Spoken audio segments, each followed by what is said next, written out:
Meron na po akong 730 at pwede na po ako maka-withdraw ng 700 pesos.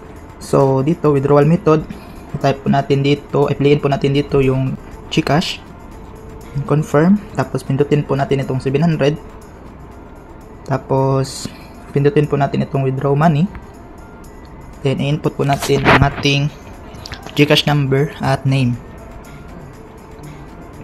Disclaimer: the information provided by the speaker or presenter of this video or platform is for information purposes only and not to promote. All information is provided in good faith. However, we make no representation or warranty of any kind expressed or implied regarding the accuracy, legitimacy, adequacy, validity, reliability, availability, or completeness of this information.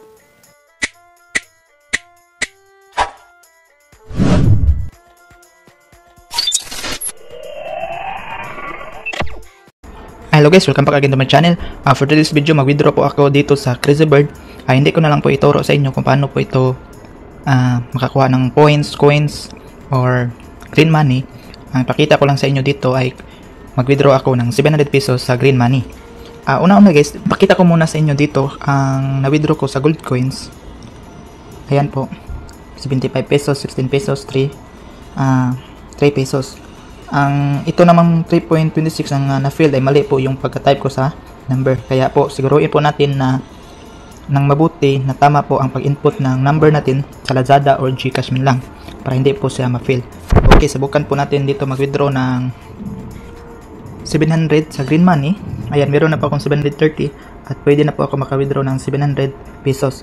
So dito, withdrawal method, i-type po natin dito, i-playin po natin dito yung GCash, confirm, tapos pindutin po natin itong 700, tapos pindutin po natin itong withdraw money, then i-input po natin ang ating GCash number at name.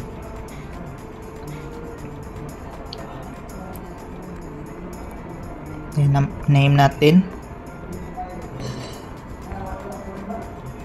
then withdraw. Happy to accept. Ayan po, withdrawing na po yung 700 pesos. Ayan, so hintayin lang po natin na pumasok sa ating GCash wallet. Ayan, refresh lang natin.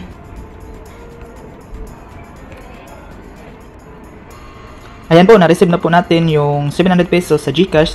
Successful withdrawal na po. At yung total withdraw ko ay 795.08 na po sa application ito na wala akong labas kahit piso. So tingnan po natin sa message sa GCash. Ayan po, na-receive na po natin yung 700 pesos sa GCash. You have received 700 sa PR Max. So legit po talaga ito na application. Sana din mayroon kayong natutunan sa video na ito. God bless! Visit us my YouTube channel, Juni Agatano, and click subscribe and notification bell to keep you updated on my videos. The videos I upload about personal blog and finance. Thank you so much and God bless.